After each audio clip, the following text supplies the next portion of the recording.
I now give the floor to the distinguished representative of Pakistan.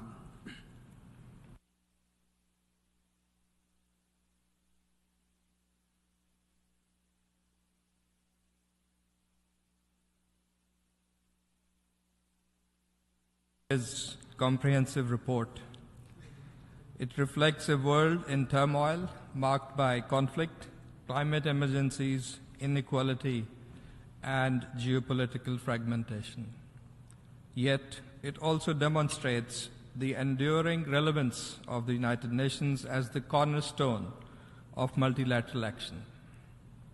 Despite severe headwinds, the UN continues to deliver, saving lives, supporting sustainable development, upholding human rights, and advancing peace. Today's crises primarily stem from violations of international law and the UN Charter, especially the principles of non-use of or threat of use of force, respect for sovereignty and territorial integrity, peaceful settlement of disputes, and the right to self-determination. The Pact for the Future offers an important blueprint for restoring trust in multilateralism. We also welcome the UN80 initiative to enhance the organization's effectiveness. Reform, however, must not be reduced to cost-cutting or weakening the UN's essential mandates in conflict prevention, peacekeeping, development, and human rights. All three pillars of the UN must be equally prioritized by the membership as a whole. The Secretary General's assessment that the SDGs are off track is deeply troubling. Developing countries face widening financing gaps and rising debt distress. Pakistan calls for urgent implementation of the SDG stimulus, reform of the international financial architecture, expanded concessional finance, fair debt restructuring, bridging the digital divide, and expanding access to modern technologies, including AI for good. We welcome recent advances made on these topics in Sevilla as well as WSIS review. Climate action remains critical. Vulnerable countries, including Pakistan, continue to suffer devastating floods, heat waves, and water stress. Scaled up climate finance, particularly for adaptation, and further pledges to the Loss and Damage Fund are therefore essential. Moreover, water must never be weaponized. Access to water is a fundamental right and the basis of human survival.